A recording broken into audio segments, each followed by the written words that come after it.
Mulle väga tihti öeldakse, et Liisi, sa oled nii andekas. Sul tuleb nii hästi välja see kõik. Sinu jaoks on see kindlasti nii lihtne. Sul on kuldsed käed, sa suudad kõik ilusaks teha. Ma ei tea, sa lood kergusega, sul kindlasti tuleb mingi hea idee, et ma usaldan sind täiesti. Ja aastaid ma ei ole saanud aru, et miks ma sellistel hetkedel ei ütle aitäh, jah, ma olen andekas. Ja täna ma räägin sinuga sellest, kuidas saada andekaks. Ei, ma ei ole andekam kui sina. Ma ei ole andekam kui teised. Seal taga on hoopis midagi muud. Ja see midagi muud ongi olnud see põhjus, miks ma ei ole tundnud tänulikkust või rõõmu selle üle, kui keegi peab mind andekaks. Ma ei ole osanud nendes olukordades väga reageerida. Võiks ju öelda, et aitäh, jaa, olen küll. Aga tõsiselt või tõtt öelda on ju see, et keegi ei sünni meist andekana. Mina ei ole sündinud andekamana paberikunstis kui keegi teine. Absoluutselt mitte. Aga saame kõigepealt tuttavaks. Minu nimi on Liisi Kurvits ja ma olen elukutseline paberikunstnik.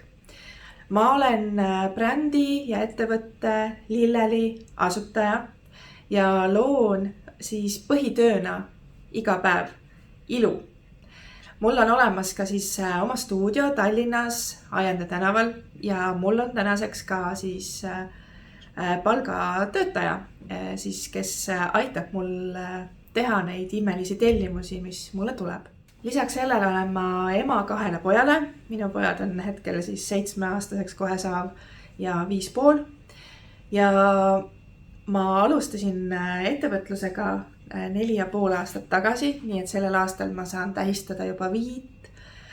sünnipäeva Lillelil. Ja see kõik sai alguse täiesti üleöö minu köögilaua taga.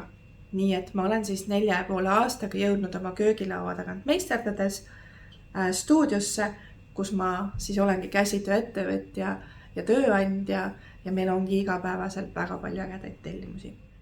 Aga kuidas siis saada andekaks? Kui sina oled kunagi mõelnud, et ma tahaks ka midagi nii hästi osata või et tahaks olla selles või selles asjas väga hea. Me ei räägi siin ainult andekusest käsitöö tegijana. Absoluutselt mitte. See andekus või see, millest ma sulle täna tahan rääkida, see puudutab absoluutselt kõiki eluvaldkondi. Sellepärast vaata, iga inimene on andekas milleski. Me keegi ei sünni andekana. Kas sa arvad, et need näiteks tippsportlased, kes ma ei tea, suusatavad näiteks väga kiiresti või hüppavad väga kõrgele või jaksavad tõsta väga suuri raskusi. Inimesed kutsuvad neid andekaks, aga seal taga on ju tegelikult raske töö. Andekaks ei sünni mitte keegi. Jah, meil võivad olla inimesena mingisugused nii-öelda looduse poolt kaasa antud mingid tugevused, isiksuse omadused, mis aitavad meil andekaks saada või paremaks saada mingisuguses valdkonnas. Ma ei tea näiteks, et kui inimene on näiteks väga pikk, siis kõik umbes ütlevad, et et sinust saaks väga hea korvpallur, on ju. Sest tal on füüsilised eeldused, et kui nad on väga pikk, siis tõenäoliselt ta võiks saada näiteks korvpalluriks väga heaks, on ju. Aga see ei pruugi olla see, mida tema tahab teha.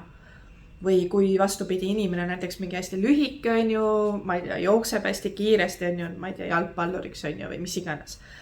Et meil jah, on mingid füüsilised või nii-öelda iseloomu omadused, mis justkui nii-öelda tulevad meile sündides ja siis mis hakkavad nagu vormuma läbi selle, milline on meie siis nagu pere, kuidas on meie kodu, kuidas meid kasvatatakse, millises keskkonnas me üles kasvame, et see kõik mõjutab seda, milliseks inimeseks me suurena saame, aga on väga oluline aru saada sellest, et sina oled nii-öelda ikkagi oma õnnesepp selles mõttes, et on ju väga palju näiteid sellest, kus ma ei tea, näiteks alkoholiprobleemsest kodust sirgub väga, ma ei tea, mingi andekas, tubli töökas inimene, on ju.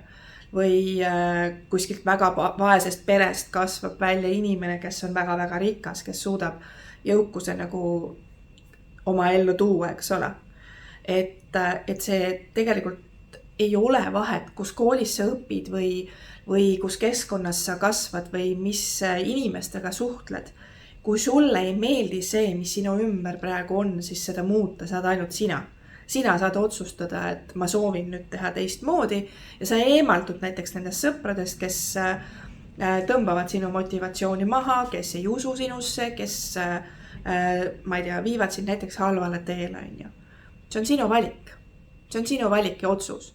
Mis asi see andekus siis tegelikult on? Andekus on nii-öelda siis mingisugune oskuste kogum. Ehk et kui ma olen näiteks väga andekas laulja, siis see tähendab seda, et ma laulan väga palju ja ma saan andekaks lauljaks sellepärast, et jah, võib-olla mulle looduse poolt anti hea hääl, aga sellest üksi ju ei piisa, seda on vaja treenida, seda on vaja harjutada. Kui ma olen näiteks tippsportlane, siis see tähendab seda, et ma olen harjutanud lapsest saati spordi tegemist. Ma olen treeninud oma keha, et ma saaksin hästi vastupidavaks, et ma saaksin hästi tugevaks. Ja kui mina olen saanud, eks ole, nüüd väga heaks paberikunstnikuks, inimesed peavad mind andekaks ja tunnevad vahel võib-olla kadedust, et mina tahaksin ka nii palju osata. Siis vaata, asi ongi selles olnud, et mina 4,5 aastat tagasi, kui ma avastasin enda jaoks paberikunsti, siis ma otsustasin ja just nimelt otsustasin, et see on see asi, mida ma tahan teha ja see on see valdkond, milles mina tahan saada väga heaks ja ma tahan sellest saada parimaks. Mitte ainult Eestis, mina unistan juba ka suuremalt. Ja see, et ma olen täna kohas, kus mul on oma stuudio, kus mul on oma käsitööettevõte, kus mul on kogu aeg pidevalt, järjepidevalt tellimusi ja müüki teen ja ma saangi kogu aeg iga päev luua ilu ja ma saan iga päev teha seda, mida ma armastan üle kõige. See ei ole absoluutselt seotud sellega, et ma olen kuidagi andekam kui keegi teine. Ei ole. Sest et kui ma alustasin lilleliga, kui ma avastasin enda jaoks paberikunsti, ma ei oskanud mitte midagi. Ma ei teadnud paberist, papist, ma ei teadnud sellest asjast mitte midagi. Ja kuidas ma siia jõudsin või miks ma olen täna selles väga-väga hea on see, et ma olen lihtsalt roppu moodi harjutanud ja tööd teinud. Ja kuidas sina saaksid andekaks milleski, ongi see, et sa pead kõigepealt tundma ära, mis on see, mis sind kutsub. Kas see valdkond, mingi tegevus, mingi, ma ei tea, hobi, mingi spordiala, midagi, mida tehes sa alati tunned, tahaks seda rohkem teha. Kui sa oled leidnud enda jaoks selle, sa suudad nagu eristada erinevate tegevuste, erinevate töökohtade näiteks või ametite vahel, et mis on see valdkond, mis on sinu jaoks hästi tähtis ja oluline, mis paneb sul silma särama, mis on need tegevused, mis sulle väga meeldib teha. Ja kui sa siis otsustad, nii, siia hakkan ma nüüd oma aega ja energiat rohkem suunama, sest see on see, millesse ma suhtun kirglikult, see on see, mille nimel ma olen nõus pingutama, see on see, milles ma tahan saada väga heaks. Üks olulisemaid mõtteid või tsitaate, mis on mind viimaste aastate jooksul kõige enam siis nagu tegutsema pannud, on selline, et kui sa oled hea kõiges, ei ole sa parim mitte milleskis. Ja mul kogu aeg ketrab see peas. Mina tahan saada paberikunstis kõige paremaks. Tahangi, ütlen hästi ausalt välja. See on olnud minu eesmärk algusest peale, et ma suudaksin ja oskaksin luua oma kätega sellist ilu, mida igaüks ei oska. Et ma suudaksin teha erilisi, eristuvaid, hästi elegantseid, selliseid premium tooteid. See on olnud minu teadlik valik, see ei ole olnud kogemata. Või sellepärast, et ma kuidagi sündisin, ma ei tea, mingite imeliste kätega. Ma panen siia klipi vahepeale korraks mõned näited, millised olid minu tööd, minu kõige esimesed tööd, millised olid minu kõige esimesed fotod, mis ma tegin. Ja vaata, et kui sa vaatad neid, ja võrdled siis nii-öelda sellega, kuhu ma olen jõudnud 4 aastaga. Mina ei uskunud ka, et ma selles mõttes suudan ühel hetkel jõuda siia, kus ma olen. Ja tegelikult vastupidi, ma uskusin, et ma jõuan. Ma tahtsin ja ma olin nõus kõike tegema selle jaoks, et jõuda siia, kus ma täna olen.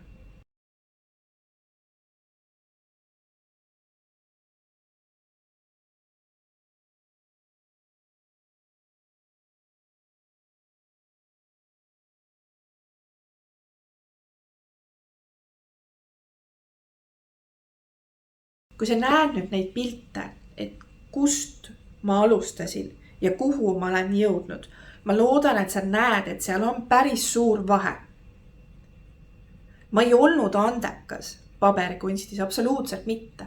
Mul puudusid igasugused kogemused, oskused, aga ainuke, mida ma sain aru, oli enda sees see teadmine, et kui ma meisterdan, kui ma teen neid asju, siis mul on hea olla ja see on see, mida ma tahan teha. Ja siis oligi vaja otsustada, et nii, see on see, millega ma hakkan tegelema ja ma tegingi, ma olen teinud 4,5 aastat praktiliselt iga päev. Ma olen teinud oma käsitöö oskuste arendamiseks, oma toodete välja arendamiseks, oma nagu äri kasvatamiseks iga päev midagi, absoluutselt iga päev. Ükskõik mis aastaaeg on, kas on nädalavahetus, kas on riigipüha, mitte ühtegi päeva minu elus ei mööduks, ilma et ma teeksin kas või ühe väikese sammu oma äri jaoks. Ja kui sa teed iga päev pisikesi samme, siis isegi kui sa teed seda näiteks väikeste laste kõrvalt, nagu mina alustasin, pisikeste laste kõrvalt,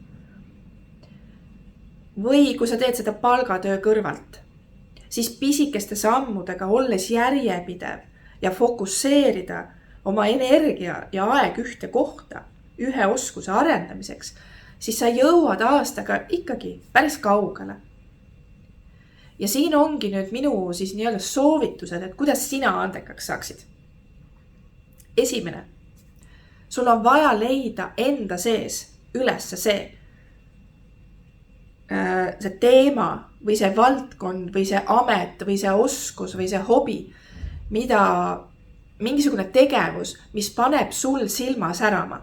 Mingi asi, mille sa suhtud väga kirglikult, mingi asi, mille nimel sa tunned, et sina oleksid valmis pingutama. Number 2. Kui sa oled selle endas leidnud ja sa tead, milles sa tahad heaks või andekaks saada, siis hakka tegema selle nimel iga päev mingeid samme. Mine kuskile koolitusele, kui sul on vaja, otsi endale mentor, kui sul on vaja, kui sa tunned, et sa ei ole ise piisavalt tugev isiksus, et nagu tegutseda, siis keegi mentor, coach võib sul olla just see, kes ta selles mõttes sisuliselt on ju, elab sul veits seljas, on ju, paneb sind tegutsema, suunab sind õigesse kohta. Mina olen mentoreid kasutanud ja olen selle eest väga-väga tänulik ja täiega usun sellesse, et õige mentor aitab sul tegelikult jõuda väga kiiresti, väga kaugele. Alguses mina pusisin kõike üksi, ma õppisin kõike üksi, absoluutselt kõike. Mul ei olnud ettevõtluskogemusega ühtegi tuttavat, ühtegi pereliiget. Ma olen oma peres siiamaani ainukene, kellel on üleüldse huvi ettevõtluse vastu. Mul ei olnud mitte kuskilt, mitte ühtegi nõu küsida, mul puudus täiesti kogemus, ma hakkasin lihtsalt tegutsema, ma hakkasin lihtsalt harjutama, ma hakkasin lihtsalt kogu aeg väga palju õppima ise juurde.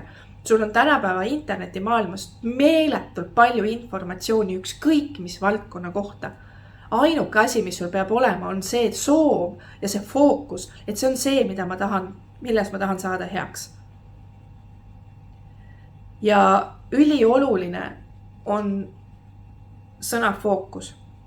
Sellepärast, et näiteks käsitöö käsitöö tegijate üks suurimaid probleeme on see, et me oleme hästi loomingulised inimesed, siis me tahame maalida, me tahame sokke kududa, me tahame tikkida, me tahame, ma ei tea, krüüle valada, me tahame küünlaid teha, me tahame, ma ei tea, kaarte teha, me tahame lilleseadeid teha. Ja siis me tahame võib-olla veel, ma ei tea, pärlitest tehteid teha. See kõik on hästi tore, et sul meeldib käsitööd teha ja et sa oskad erinevaid asju. Aga kui sa ei vali endale välja ühte konkreetset tehnikat või ühte konkreetset asja, millest sa tahad heaks saada, siis sa ei saa kunagi edukaks. Mõtle nende inimeste peale, keda sina vaatad imetlusega. Mõtle nende nad võivad olla Eestis, nad võivad olla ka välismaalt. Kindlasti on kedagi, keda sa imetled, keda sa jälgid või mingid ettevõtted või mingid brändid, kes sulle väga meeldivad. Ja kui sa mõtled nüüd selle peale, et kes on sinu jaoks edukas inimene või kes on sinu jaoks andekas inimene või keda sa pead nagu võib-olla ka näiteks rikkaks või oma eeskujuks, mõtle selle peale, et mis on see, mida ta teeb. Ja ma võin sulle kohe öelda ära vastuse, et ta on hea milleski väga konkreetses, mingis väga spetsiifilises asjas. Sest inimesed, kes saavad tippspetsialistiks, eks ole, see on umbes sama asi, et ma ei saa olla väga hea suusataja ja ma ei tea mingi keeglimängija näiteks, et ma ei saa olla kahes täiesti erinevas valdkonnas tippsportlane. Sa oled tippsportlane mingis konkreetses asjas. Näiteks ma olengi lühimaa jooksen. Sa ei saa ka olla näiteks olümpiavõitja, ma ei tea, 100 meetris ja siis maratonis on ju. See ei ole võimalik, sest et sa treenid selle jaoks erinevalt. Ma loodan, et sa saad sellest aru, miks on fookus. Ja see, et sa keskendud mingi ühe väga spetsiifilise valdkonna siis nii-öelda oskuste ja teadmiste omandamisele. Sest see on ainus viis, kuidas saada edukaks, kuidas saada milleskis väga heaks. Kui sinu eesmärk on saada milleskis edukaks, kui sinu eesmärk on olla, tunda, et ma olen vot selles andekas, ma tahan olla selles asjas kõige parem, siis sa pead esiteks ära tundma enda seest, mis on see, mis sind sütitab, mis on see, mille nimel sa oled nõus minema ükskõik kuhu ja tegema ükskõik mida. Minu jaoks on see käsitöö tegemine see, et ma saan luua ilu, teha tellimusi ja harrastada seda paberikunsti. See on minu jaoks reaalselt, kas ma teen seda või ma ei tee mitte midagi. Minu jaoks ei ole enam teist võimalust. Ma ei taha teha mitte ühtegi teist tööd, see on see, mida ma tahan teha. Ja selle jaoks ma olen nõus ohverdamagi. Vahel aega oma pere arvelt, vahel aega oma sõprade arvelt, vahel aega oma unetundide arvelt ja ma olen nõus siia panema kogu oma maise vara, et see äri käima läheks, et see unistus töötaks, on ju. Ja ma kohanen ja ma kogu aeg õpin juurde ja kasvan ja arenen, sest et elu on muutumises ja ma ei saa jääda nii, et nüüd ma olen nagu umbes väga hea paberikunstnik, et nüüd ma lihtsalt istun ja kõlgutan jalga ja rohkem nagu pingutama ei pea. Ei, see käi nii. Aga kui sa mõtled ükskõik missuguse inimese peale, ma räägin, et see ei pea üldse olema seotud käsitööga, on ju. Mis iganes asi, sa tahad saada, ma ei tea, kõige paremaks, ma ei tea, klienditeenindajaks. Sa tahad saada kõige paremaks õpetajaks Eestis näiteks. Sa tahad saada, ma ei tea, tipptasemel mingiks, ma ei tea, IT-spetsialistiks. Sa saad ju aru, et see saab juhtuda ainult sellisel juhul, kui sul on kindel fookus, et see on see, milles ma tahan heaks saada ja sa hakkad selle nimel tööd tegema.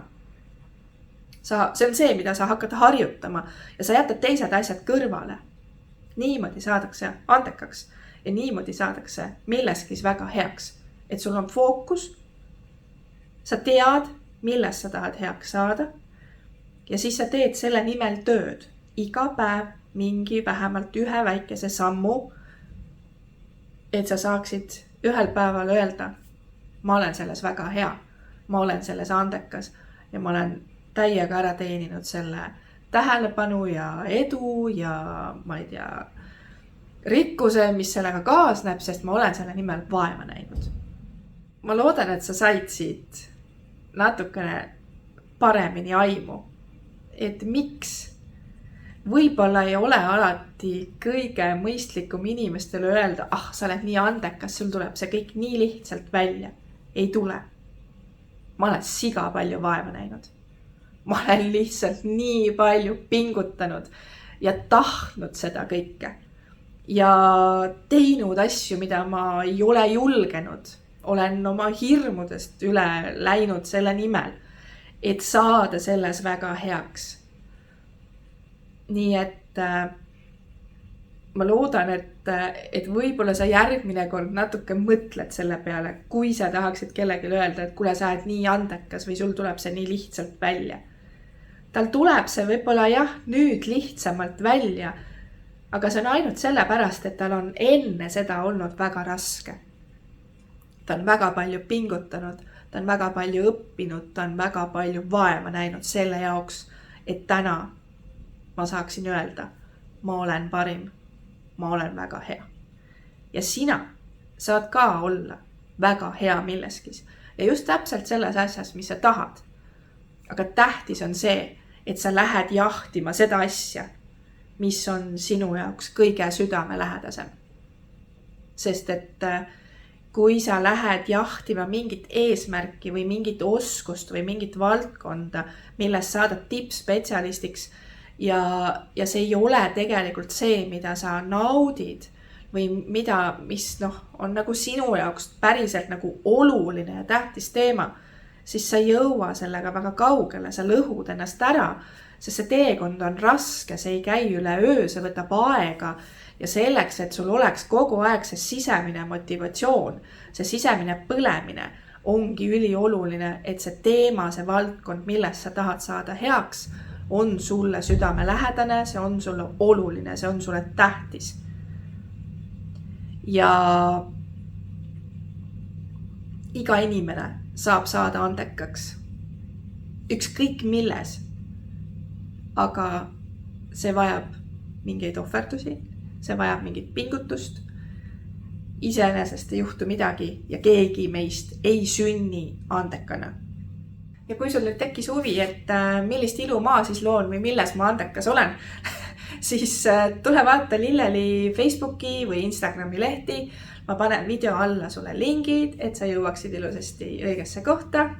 Jälgi mind, meie tegemisi, sest et ma väga tahaksin, et see ilu ja rõõm, mida me loome siin igapäevaselt, jõuaks veel rohkemateni ja ma tahaksin tegelikult teisi käsitöötegijaid õudselt, nii väga tahaksin inspireerida püüdlema rohkem ja tahtma rohkem ja seadma eesmärke ja unistama suurelt, sest see on nii oluline, et me saaksime teha, et meie elus oleks mingi asi, mis meid teeb õnnelikuks.